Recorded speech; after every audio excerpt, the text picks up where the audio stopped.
Shalom saudara dan saudari. Mungkin beberapa kepercayaan mengatakan bahwa langit itu sampai tingkat ketujuh. Bahkan Rasul Paulus yang pernah diangkat sampai tingkat ketiga atau langit ketiga. Sehingga ayat Paulus inilah banyak orang Kristen gunakan untuk mendukung pendapat mereka bahwa ada kehidupan berlanjutan setelah kematian dalam bentuk roh tanpa tubuh jasmani. Bahkan ada beberapa gereja yang percaya bahwa teologi surga terbahagi menjadi 3 tingkatan dan masing-masing memiliki upah yang berbeda untuk orang-orang yang memasukinya setelah kematian. Jadi untuk terhindar dari kekeliruan doktrin yang kurang tepat, kita perlu belajar konteks dari pasal tersebut dan memeriksa penjelasan Paulus ini. Oleh itu pertanyaannya, apa yang dimaksudkan ayat di mana Paulus mengatakan dia pernah diangkat sampai tingkat ketiga dari surga? Dan berapakah lapis tingkatan langit menurut Alkitab? Apa yang Alkitab katakan tentang langit itu? Oleh itu jangan kemana-mana, kita akan mengetahui jawabannya bila mana kita terus fokus akan pembahasan ini. Yang pastinya sesuai apa yang Alkitab katakan. Karena Alkitab merupakan standar pendidikan orang Kristen sebagai rujukan utama. Apapun yang kita dengar, apapun yang kita anuti, apapun yang kita percaya, pertanyaannya, apakah itu atas dasar Alkitab? Jadi mari kita utamakan Alkitab, yaitu firman Tuhan.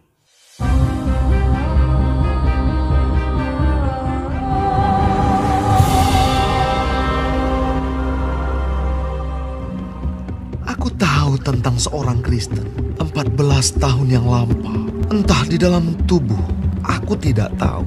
Entah di luar tubuh, aku tidak tahu. Allah yang mengetahuinya. Orang itu tiba-tiba diangkat ke tingkat yang ketiga dari surga. Nah, beberapa tulisan Paulus mungkin membingungkan beberapa orang, khususnya pelajar Alkitab, di mana baik bahasa maupun perumpamaannya cenderung beberapa dari penulis Alkitab lainnya. Pertanyaan dari 2 Korintus itulah contohnya kadang membingungkan sehingga ada yang salah menafsirnya. Mereka katakan dalam 2 Korintus Paulus menjelaskan surga itu ada beberapa tingkatan yang mana seseorang nampaknya bisa masuk dan kemudian boleh berbicara dengan manusia yang hidup. Namun yang jelas jika kita mengundang Roh Kudus dalam memahami ayat Alkitab ataupun menafsirkannya, pasti tidak akan menjadi bingung. Karena Tuhan mengkehendaki agar kita mengerti dengan jelas, bukan dengan menafsirkan yang tidak sesuai firman Tuhan yang malah membingungkan orang lain. Oleh itu, untuk terhindar dari kekeliruan doktrin yang kurang tepat, mari kita belajar konteks dari pasal tersebut dan memeriksa keseluruhan penjelasan Paulus ini. Saudara dan saudari, ketika kita belajar dan memahami khusus dalam konteks jemaat Korintus, kita akan mendapat bahwa jemaat di Korintus ini memiliki banyak kelemahan.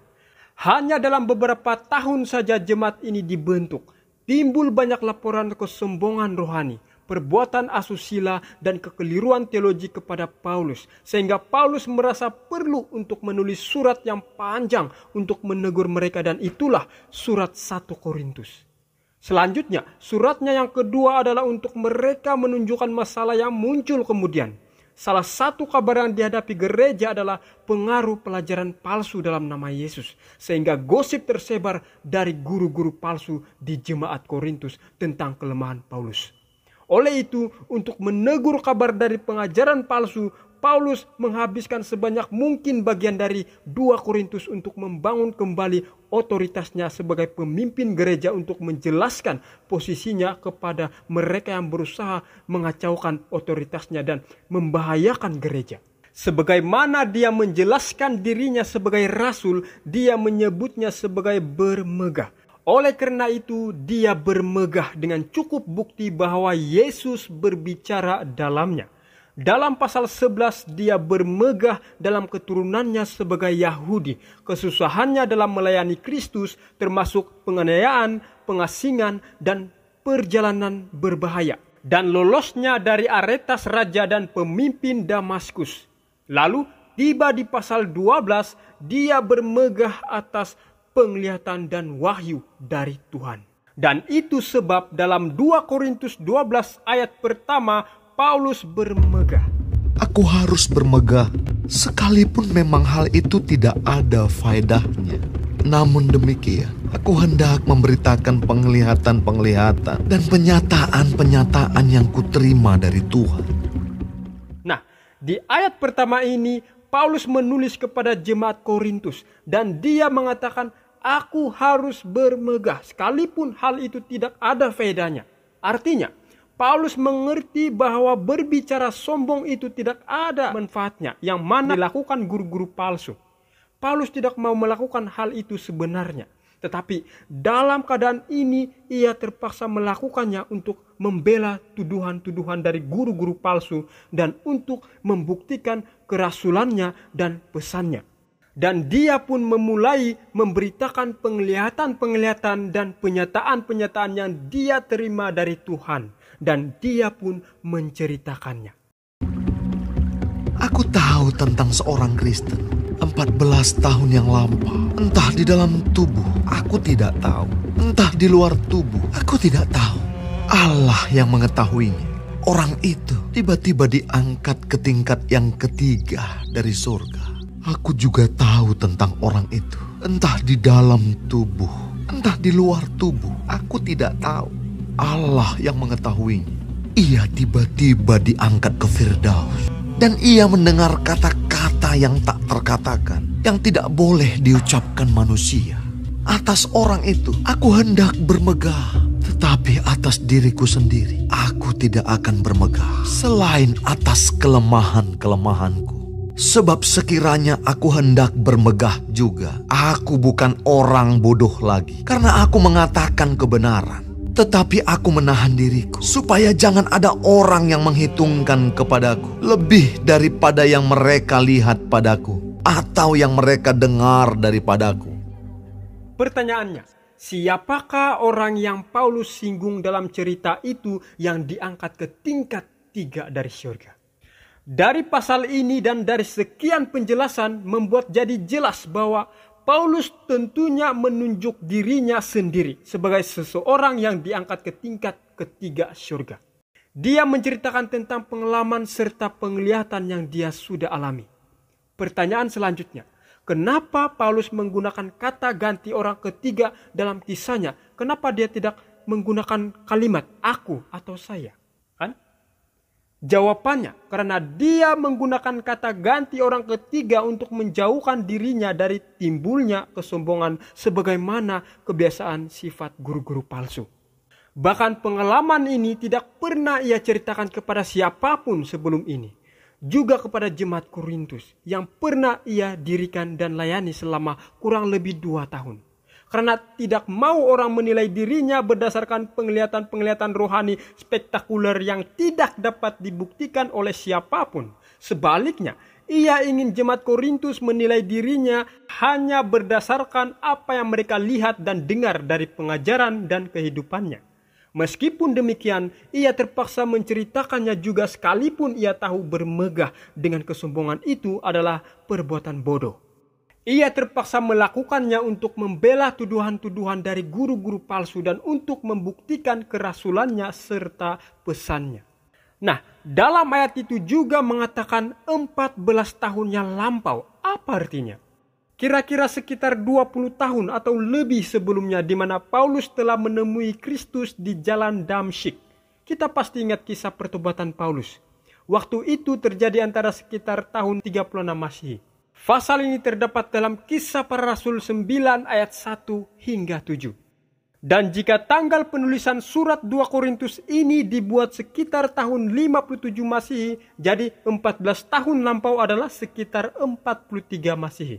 Dan kejadian ini terjadi beberapa tahun setelah pertobatannya dan tentu saja ini bukan waktu Paulus pada saat ia bertobat di mana 3 hari lamanya ia tidak dapat melihat dan 3 hari lamanya ia tidak makan dan minum yang terdapat dalam Kisah Para Rasul 9 ayat 9. Tetapi penglihatan ini terjadi setelah pertobatannya.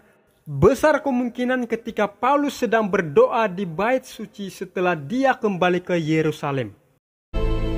Sesudah aku kembali di Yerusalem, dan ketika aku sedang berdoa di dalam bait Allah, rohku diliputi oleh kuasa ilahi. Dan di ayat 18 kita dapat lihat Allah mengarahkan Paulus untuk meninggalkan Yerusalem dan pergi ke bangsa-bangsa lain. Aku melihat Dia yang berkata kepadaku, lekaslah, segeralah tinggalkan Yerusalem, sebab mereka tidak akan menerima kesaksianmu tentang aku. Dan ini menguatkan pemahaman kita bahwa penglihatan itu juga bertujuan untuk menolong Paulus dalam persiapan menghadapi ujian yang luar biasa. Dan dalam penglihatan tentang surga dan kemuliaan Allah itu memberi kepastian bahwa Paulus akan diterima di sana. Namun dia harus bersedia menanggung semua yang harus dia tanggung dalam pelayanan. Jadi penghiburan rohani diberikan kepada pengikut Tuhan sebelum mereka mengalami berbagai cobaan, dan sudah pasti tujuan penglihatan itu untuk menyanggupkan dia memberikan gambaran yang benar tentang tabiat Kristen. Dan dalam ayat itu juga ada mengatakan, entah di dalam tubuh aku tidak tahu, entah di luar tubuh aku tidak tahu. Apa artinya saudara-saudari? Bila kita melihat Paulus mengatakan fakta ini, kita mendapati dia tidak berpura-pura menerangkannya. Artinya, dia berkata jujur bahwa dia tidak tahu bagaimana ia berlaku. Dan bagaimana hal itu terjadi dia tidak tahu. Apakah tubuhnya diangkat ke surga atau apakah jiwa untuk sementara waktu terpisah dari tubuh. Apakah pemandangan itu melalui pikiran dalam suatu penglihatan sehingga dia seolah-olah telah diangkat ke surga. Jadi dia tidak berpura-pura tahu. Dia jujur dan tidak menambah-nambah cerita. Itulah pengikut Tuhan. Tidak menambah-nambah. Dan dia tidak menafsir sembarangan. Dia hanya katakan apa yang dia alami. Namun yang jelas, Paulus sedang dalam keadaan tidak peka terhadap benda-benda di sekitarnya. Dan tidak sadar apa yang terjadi. Jadi adalah merupakan kesalahan jika ada yang salah menafsirkan ayat ini dan mengatakan teologi surga terbagi menjadi 3 tingkatan dan masing-masing memiliki upah. Karena Paulus saja mengatakan jujur, entah dalam tubuh atau luar tubuh, aku tidak tahu. Masa kita mau coba-coba menambahi penafsiran yang tidak sesuai firman Tuhan? Jadi tiada istilah setelah seseorang mati rohnya masih memiliki kehidupan. Tidak ada istilah ada kehidupan berlanjutan setelah kematian dalam bentuk roh tanpa tubuh jasmani. Mengenai roh orang mati, admin pernah bahas. Nanti saudara dan saudari boleh lihat penjelasannya mengenai roh orang mati. Pertanyaannya mendasarkan adalah, berapa sebenarnya tingkatan surga menurut Alkitab? Atau berapa tingkat langit menuju ke surga? Orang-orang Yahudi pernah berbicara mengenai 7 langit. Dan saya pernah membaca satu artikel di mana dikatakan Muhammad telah meminjam ide ini dari orang-orang Yahudi, yaitu mengenai 7 langit. Tetapi yang jelas Alkitab hanya mengatakan tentang 3 langit.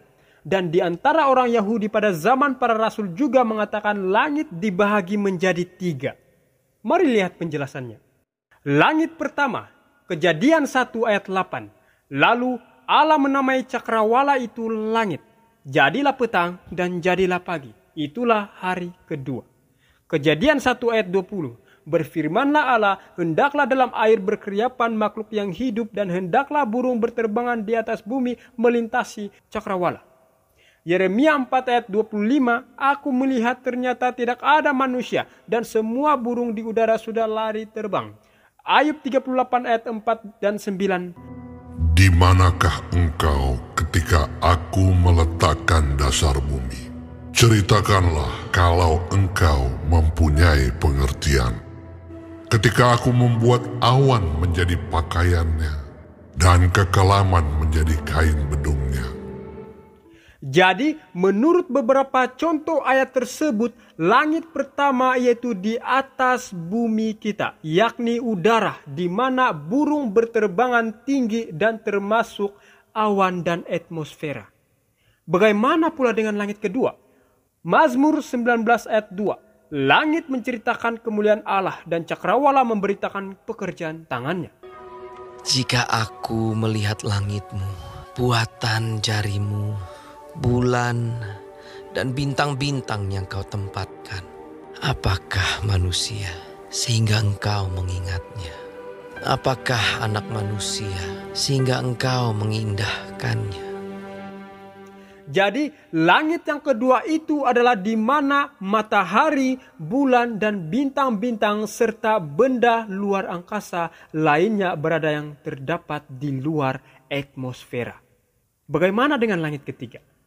Mari kita lihat. Rasul Paulus menuliskan tentang Yesus Kristus yang turun dari surga. Ia yang telah turun, ia juga yang telah naik jauh lebih tinggi daripada semua langit, untuk memenuhkan segala sesuatu. Dan Rasul Paulus menamai langit ketiga itu adalah Firdaus ketika dia diberi penglihatan. Jadi langit pertama apa tadi? Langit pertama adalah di atas bumi kita, yakni udara di mana burung berterbangan, di mana kapal terbang melintasi, termasuk awan dan atmosfera. Dan langit kedua adalah di mana matahari, bulan, dan bintang-bintang serta benda luar angkasa lainnya berada yang terdapat di luar atmosfera. Dan langit ketiga, Rasul Paulus sangat dihormati Allah sehingga dia diangkat ke langit yang ketiga dalam suatu penglihatan yang suci. Dia melihat suatu pemandangan tentang kemuliaan Allah yang tidak dapat dia nyatakan keseluruhannya. Masih banyak sebenarnya Paulus boleh ceritakan, tetapi Paulus tidak dapat menceritakan semuanya yang telah dilihatnya dalam hayal. Salah satu sebab kenapa dia tidak ceritakan semuanya, karena di antara para pendengarnya ada beberapa orang yang menyalahgunakan perkataannya. Namun yang pasti penglihatan itu menyanggupkan dia memberi gambaran yang benar tentang tabiat Kristen. Jadi langit yang ketiga adalah Firdaus, di mana tempat kediaman Allah dan para malaikat, juga di mana tempat Yesus berada sekarang. Itulah tempat Paulus dibawa serta keajaiban yang diizinkan untuk dilihatnya. Dan Rasul Paulus tidak dapat menggambarkan tentang langit yang ketiga ini dengan sepenuhnya. Karena kata-kata manusia tidak akan bisa cukup untuk dapat melukiskan tentang keindahan dan kemuliaannya. Itu sebab Paulus mengatakan, Tetapi seperti ada tertulis, apa yang tidak pernah dilihat oleh mata dan tidak pernah didengar oleh telinga dan yang tidak pernah timbul di dalam hati manusia, semua yang disediakan Allah untuk mereka yang mengasihi Dia. bertemu lagi kita di pelajaran berikutnya. Tuhan Yesus memberkati kita semuanya. Amin.